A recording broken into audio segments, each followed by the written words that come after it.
بسم اللہ الرحمن الرحیم ناظرین، آج ہفتہ کی شام ہے 12 اگست سال 2023۔ آپ کا اپنا میزبان جاوید اقبال نئے پروگرام کے ساتھ، نئی کہانی، نیا سوال و جواب اور نئے شعر کے ساتھ آپ کے خدمت میں ایک دفعہ پھر سے حاضر ہے۔ آپ سب کو میری طرف سے السلام علیکم ورحمۃ اللہ وبرکاتہ۔ اللہ سبحانہ و تعالیٰ سے دست بستہ دعا ہے، اللہ کرے آپ اور اپنے اہل خانہ، اپنے احباب کے ساتھ جہاں بھی ہوں خوش و خرم بھی ہوں اور محفوظ بھی، آمین یا رب العالمین۔ جی ناظرین، شام کے پروگرام کا پہلا اور مین سیگمنٹ ہوا کرتا ہے آج کی کہانی۔ بڑی مزے کی کہانی ہے آپ کی خدمت میں پیش کرنے کے لیے لے کر کے آیا۔ ایک محاورہ آپ سب لوگوں نے سنا ہوا ہوگا، کس نے نہیں سنا؟ بہت ہی مشہور و معروف اور دلچسپ محاورہ، بے پر کی اڑانا، بے پر کی اڑانا، یعنی ایویں کوئی شرلی چھوڑ دینا بغیر کسی تصدیق کے، بغیر آگے پیچھے اس کی بغیر حقیقت کے پہنچے، ایویں کوئی کسی بات کو، کسی خبر کو مشہور زمانہ کر دینے کو کہتے ہیں بے پر کی اڑا دی ہے جی۔ اچھا، کہانی دلچسپی سے خالی کوئی بھی نہیں ہوتی، کہانی تو کہانی ہوتی ہے، لیکن کچھ کہانیاں محاوروں کے پیچھے چھپی ہوئی ہوتی ہیں۔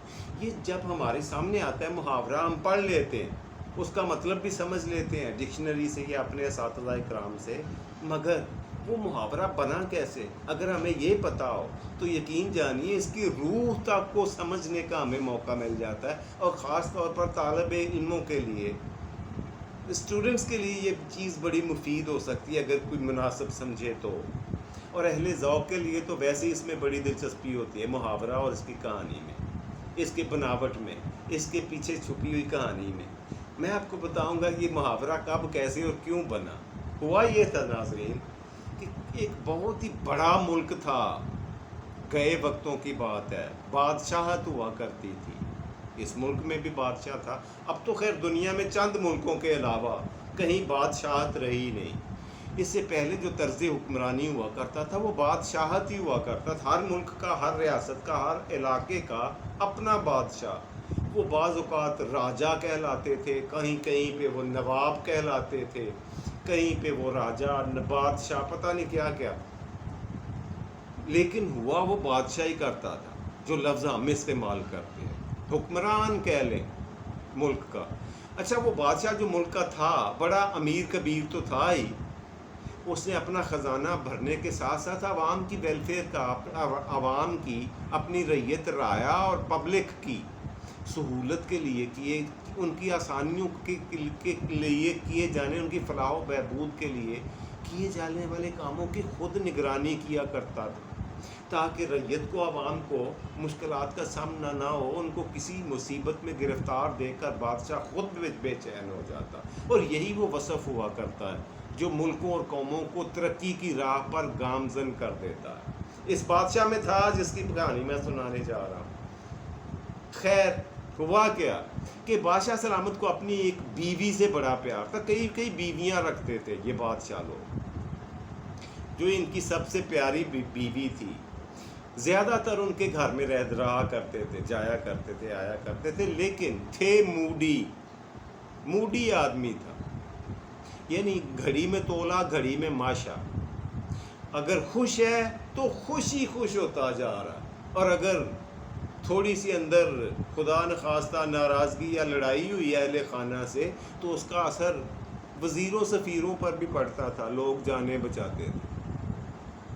ایک دن کیا ہوا کہ ان کی جو بیوی تھی، ان کے یہاں ایک دھوبی کی بیوی ملازمت کرتی تھی، یعنی بادشاہ کی جو سب سے پیاری بیوی تھی، ان کی خدمت میں، ان کے کام کاج کرنے کے لیے ایک مقامی دھوبن رہا کرتی تھی، وہ کام کیا کرتی تھی۔ اس کے ہاتھ میں نفاست اتنی تھی کہ رانی نے، بادشاہ کی بیوی نے اسے پسند کر لیا اپنے کام کاج گھر کے کرنے کے لیے، اسے اچھی خاصی تنخواہ پر اپنے یہاں ملازم رکھ لیا۔ اتنے پیسے ان کی ساتھ پشتوں نے نہیں دیکھے ہوں گے جتنے بادشاہ سلامت کی یہ بیوی نے ان کو دیتی تھی ہر مہینے۔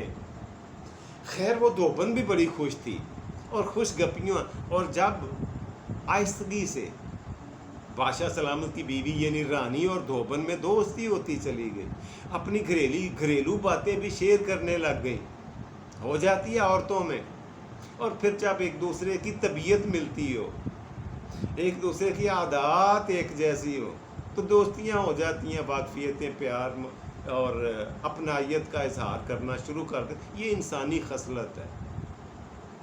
خیر، رانی صاحبہ کو اس دھوبن سے بڑا پیار ہو گیا. دونوں بہت سگی بہنوں کی طرح ملتی جلتی اور آپس کی باتیں شیئر کرتی، ایک دوسرے کو دیکھ کر خوش ہوا کرتی. دھوبن شام کو اپنے گھر جانے لگتی تو بادشاہ سلامت کی بیوی کے چہرے پہ افسردگی کے آثار واضح ہوتے، یعنی ان کی آپسی جو وابستگی تھی وہ اس قدر بڑھ چکی تھی. ایک دن کیا ہوا کہ صبح صبح دھوبن کام پہ آئی اور وہ انتہائی خوش تھی، معمول سے زیادہ.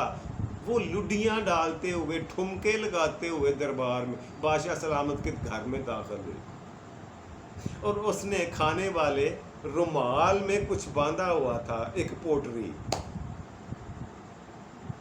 اس نے آ کر وہ رانی نے پوچھا، یہ بتاؤ کہ تم آج اتنا، زندگی میں نے تمہیں اتنا کبھی خوش دیکھا نہیں ہے، تم ہمیشہ اپنے گھر کی افسردگیاں اور مسائل ہی میرے سامنے رکھتی ہو، لیکن آج اچانک یہ سورج کدھر سے طلوع ہوا، یہ عید کا چاند کہاں سے نکلا ہے، تمہارے چہرے پہ اتنی خوشی، اتنی خوشنودی میں نے پہلے کبھی دیکھی ہی نہیں، اس کی وجہ تو بتاؤ. اس نے کہا، چھوڑے رانی صاحبہ، پہلے آپ لڈو کھائیں. اس نے بادشاہ سلامت کی بیوی نے یعنی رانی نے کہا، ٹھیک ہے، اگر آپ کہتی ہو تو میں لڈو کھا لیتی ہوں. لڈو کھانے کے بعد وہ جو رومال میں رکھے ہوئے تھے 4-6 لڈو، رانی نے پوچھا، اب بتا دو کہ تمہارے پاس خوشی کی وہ کون سی خبر ہے جس کی تم مٹھائی تقسیم کرتی پھر رہی ہو اور سر سے پاؤں تک مجسمہ خوشی بنی ہوئی ہو. اس نے کہا، جی بیگم صاحبہ، میں آپ کو بتائے دیتی ہوں، ہمارے گھر میں دھنو پیدا ہوا ہے. اب رانی کے چہرے پہ وہی خوشی شفٹ ہو گئی. دھوبن کے ساتھ ساتھ رانی نے بھی جھومنا شروع کر دیا اور اس نے کہا، سارے محل کی ملازمائیں، جتنی نوکرانیاں ہیں، سب کو بلاؤ اور ان میں مٹھائی تقسیم کرو، اس لیے کہ دھنو پیدا ہوا ہے. دھنو. اب دونوں بہنیں بن چکی تھیں، دھوبن اور بادشاہ کی بیگم رانی. خوشی تو ہونا تھی. اب اس نے بادشاہ رانی نے پوری ملازماؤں کو مٹھائی سے لاد دیا، پورے شہر سے بنی ہوئی مٹھائی منگوا لی اور پورے کے پورے ملازمین کو، تمام عورتوں کو کپڑے، تحائف اور مٹھائی تقسیم کی اور بتایا کہ میری سہیلی کے گھر میں دھنو پیدا ہوا. اچھا، یہ سارا کچھ چل رہا تھا. بادشاہ سلامت اچانک اوپر سے آ گئے گھر میں. بادشاہ سلامت نے یہ سب کچھ دیکھا، حیرت ہوئی کہ ہمارے گھر میں تو کوئی ایسی تقریب، کوئی ایسا ایونٹ، کوئی ایسا فنکشن ہے نہیں جس کی اتنی خوشی منائی جا رہی ہے، اتنے شادیانے بجائے جا رہے ہیں، یہاں پہ تو عید کا عالم ہے. اس نے کہا، بیگم صاحبہ خیریت تو ہے، بات کیا ہے، مجھے بھی تو کچھ بتائیں. انہوں نے کہا، نہیں، بیگم صاحبہ نے، رانی نے کہا، پہلے آپ لڈو کھائیں. اپنے ہاتھ سے بادشاہ سلامت کے منہ میں لڈو رکھا. بادشاہ سلامت نے کھایا اور کہا، بڑا مزیدار ہے. اس لیے مزیدار کہہ دیا اس نے کیونکہ وہ اپنی بیوی سے بہت پیار کرتا تھا. اس نے اپنی بیوی کو خوش دیکھا، اتنا خوش دیکھا کہ اسے اپنے سارے افسردگیاں بھول گئی. اس کے چہرے پہ بھی خوشی کی کوئی حد نہ رہی. جھوم اٹھا بادشاہ سلامت خوشی سے. اور پھر اس نے رانی سے پوچھا، بتا بھی دو، میں خوشی سے ماری نہ جاؤں. اس نے کہا، بادشاہ سلامت، دھنو پیدا ہوا ہے، آپ کو پتہ ہی نہیں. اچھا. بادشاہ سلامت نے کہا، واہ واہ، تو پھر مٹھائی صرف یہاں پہ کیوں تقسیم کی جا رہی ہے؟ بادشاہ سلامت فوری اپنے دربار میں گئے، اپنے تخت پر جا کر بیٹھے اور کہا کہ جتنے یہاں پہ وزیر اور سفیر ہیں، 1 مہینے کی تنخواہ ان کو وظیفے کے طور، ان کو انعام کے طور پر دے دی جائے.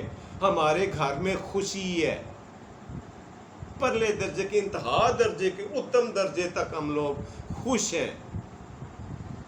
سارے وزیروں سفیروں کو پیسے مل گئے فوری طور پہ، اور اب اس نے کہا کہ شہر میں جاؤ، دیگر شہروں میں بھی جا کر جتنی مٹھائی ہے دکانوں پہ خرید کر لے آؤ، اور دربار میں بیٹھے ہوئے جو ملازم ہیں ان کو بھی، اور جو سائلین ہیں ان کو بھی، اور جو راہگیر ہیں مسافر ہیں ان کو بھی، جتنی مٹھائی کوئی اٹھا سکتا ہے اٹھا کے لے جائے۔ آج کا دن اسی طرح سے گزرے گا۔ لو جی، حلوائیوں کی سنی گئی، مٹھائی بیچنے والوں کہ انہوں نے ڈبل ٹرپل ریٹ لگا کر اپنی دکانیں خالی کر دی، نہ صرف اپنے شہر کی بلکہ قرب و جوار کے جتنے حلوائی تھے سب کی مٹھائیاں بک گئیں۔ اب بادشاہ سلامت نے فرمان جاری کیا کہ اگلے 1 ہفتے تک پورے شہر میں بلکہ پورے ملک میں مٹھائی تقسیم کی جائے، اس لیے کہ ہم بہت خوش ہیں، ہماری رانی خوش ہے۔ حکم پہ عمل درآمد تو ہونا ہی تھا جی۔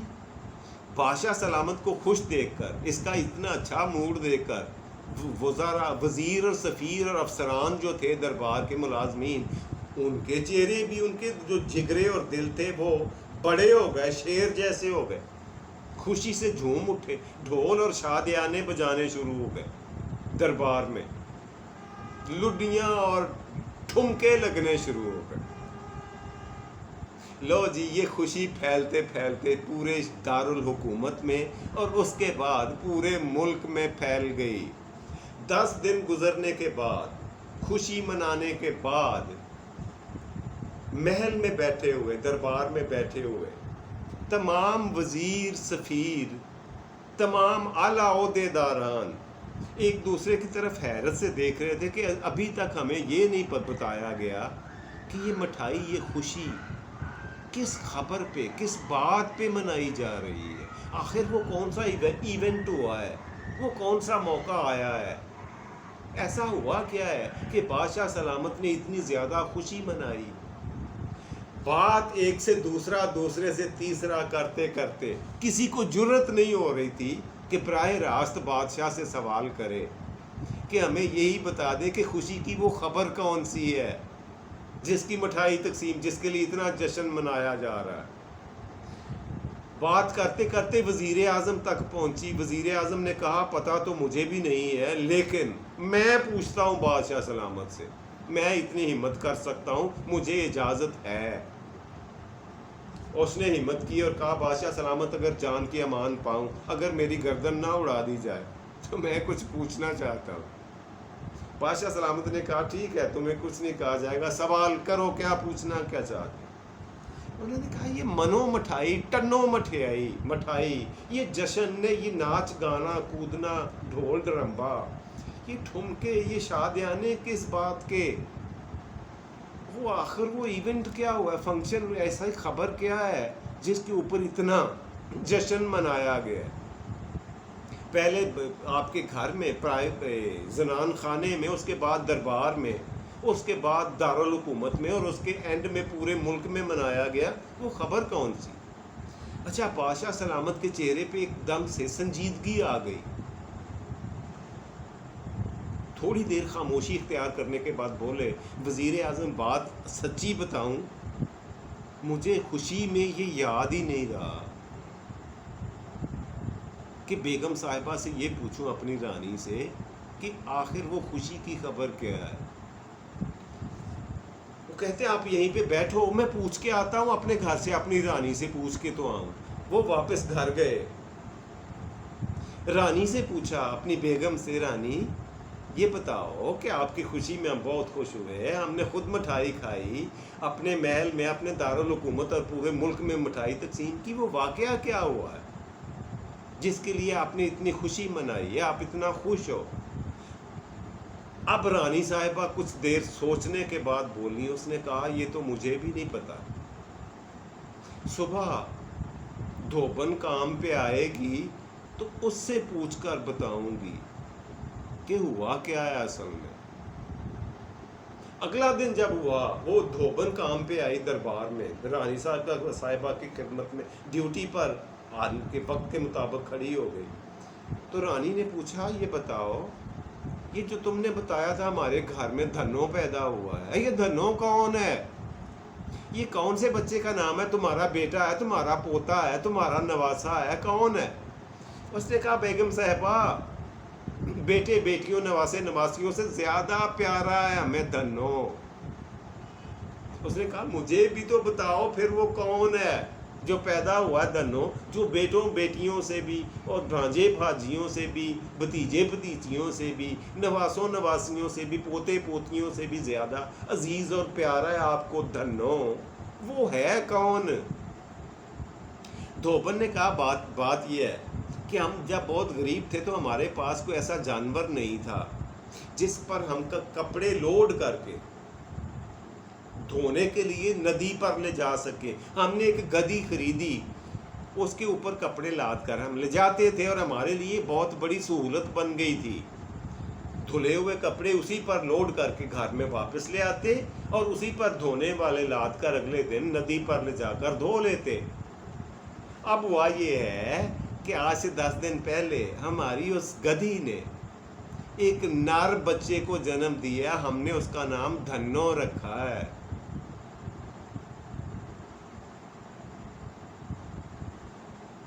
اب یہ جواب تھا سننے کے بعد، پہلے تو رانی کے اوسان خطا ہوئے، پھر وہ بادشاہ کے منہ کی طرف دیکھ، بادشاہ سلامت بھی پاس ہی کھڑے تھے، بادشاہ رانی کی طرف اور رانی بادشاہ کے منہ کی طرف دیکھ رہی تھی۔ یہ خبر جاننے کے بعد، یہ حقیقت جاننے کے بعد، خبر کی تہ تک پہنچنے کے بعد کا یہ عالم تھا۔ اب بادشاہ سلامت دربار میں جا کر کسی کو بتائیں تو کیا بتائیں؟ واپس آنا تو تھا ہی جی، آخر تھا، بادشاہ آ گئے اپنے دربار میں، وزیر سفیر بڑی حیرت کے ساتھ مجسمہ سوال بنے ہوئے تھے، ان کے چہروں پہ ایک سوالیہ نشان تھا کہ بادشاہ سلامت ابھی آ کر ایسی خبر بریک کریں گے جو واقعی قابل خوشی ہوگی۔ بادشاہ سلامت نے کہا سنو، آپ کے لیے یہ کافی ہے کہ دھنو پیدا ہوا ہے۔ وزیر اعظم نے کہا وہ دھنو کون ہے؟ اس نے کہا یار یہ تو مجھے بھی نہیں پتا۔ بادشاہ سلامت نے کہا یہ میری رانی نے بے پر کی اڑائی تھی اور میں نے آپ کے سامنے وہ شرلی چھوڑ دی۔ یہ فکرہ سب سے پہلے اس بادشاہ نے بولا اپنی بیوی کے بارے میں کہ اس نے بے پر کی اڑائی اور میں نے وہ آپ کے سامنے رکھ دی۔ یعنی ایسی خبر جس کا کوئی سر پیر نہ ہو، جس کا حقیقت سے جس کے بارے میں آپ جانتے ہی نہیں ہیں، گراؤنڈ ریالٹی زمینی حقائق کے بارے میں پتہ نہیں ہے، ایسی خبر کو چلا دینا، مشہور کر دینا، بے پر کی اڑانا ہوتا ہے۔ ناظرین یہاں میں ایک سوال کرنا چاہوں گا، کیا ہماری دنیا میں، اس وقت کی دنیا میں، اور خاص طور پر چلیے ملک عزیز کی بات کر لیتے ہیں، اپنے ملک، ہم روزانہ سوشل میڈیا پہ بھی دوسرے میڈیا پہ بھی خبریں سنتے ہیں، دیکھتے ہیں، بریکنگ نیوز آ رہی ہوتی ہے اور بعد میں پتہ چلتا ہے کہ وہ جو دھنو پیدا ہوا ہے نا، وہ ہے کون؟ کیا اس طرح کی حرکتیں کرنا غیر سنجیدہ حرکت نہیں ہے؟ اور کیا یہ ہمارے ملک میں غور فرمائے ٹیلی ویژنز، سوشل میڈیا اور اخبارات میں ایسا ہوتا تو نہیں ہے؟ اگر ہو رہا ہے تو کیا یہ اچھا ہو رہا ہے؟ ہونا چاہیے۔ فیصلہ کرنا بہترین جج آپ ہیں، عوام ہیں، پبلک ہیں، سننے والے۔ میں نے جو میرے علم میں کہانی تھی وہ میں نے آپ کے سامنے کھول کر پیش کر دی، اب آپ فیصلہ کریں کہ بے پر کی اڑانا کیسا ہے، اچھا یا برا۔ جی ناظرین، بڑھتے ہیں آج کے پروگرام کے دوسرے آپ کے فیوریٹ مزیدار سیگمنٹ کی طرف، اور وہ ہوتا ہوا کرتا ہے آپ کی معلومات میں اضافہ کے لیے آج کا سوال اور اس کا جواب۔ کون سا سوال آپ سے پوچھوں؟ چلیے سائنس کا پوچھ لوں، جنرل نالج کا پوچھ لوں، یا پھر اسلامیات کا پوچھ لوں؟ اچھا یہ بتا دیں، طب کا ہی پوچھ لیتے ہیں، یہ بتائیں کہ دنیا میں ایک جاندار ایسا ہے جس کے پھیپھڑے نہیں ہوتے مگر وہ سانس لیتا ہے؟ چل بتا دیں جی اس جانور کا نام، اس جاندار کا نام جس کے پھیپھڑے نہیں ہیں مگر وہ سانس لیتا ہے، پھیپھڑوں کا وجود ہی نہیں ہوتا جسم میں۔ جی ناظرین، اس جانور کا، اس جاندار کا نام ہے کیچوا۔ کیچوا وہ جاندار ہے جس کے پھیپھڑے اللہ سبحانہ و تعالیٰ نے جسم میں بنائے ہی نہیں مگر وہ سانس لیتا ہے، آکسیجن کے ساتھ زندہ بھی رہتا ہے۔ یہ شان قدرت ہے۔ جی ناظرین، آج کے پروگرام کا تیسرا آخری اور مزیدار آپ کا فیوریٹ سیگمنٹ، آج کا شعر۔ جی آج کا شعر جو میں آپ کی خدمت میں پیش کرنے جا رہا ہوں، چن کے لایا ہوں، بڑے مزے کا، آپ بھی ملاحظہ فرمائیں۔ شاید اسے پتا تھا برا وقت آنے والا ہے،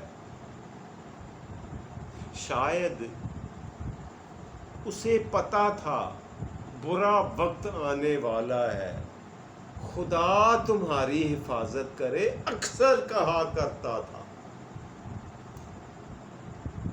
خدا تمہاری حفاظت کرے اکثر کہا کرتا تھا۔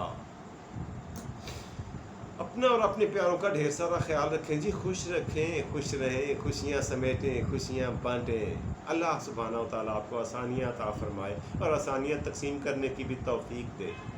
فی امان اللہ، رب رکھا اور پاکستان زندہ باد۔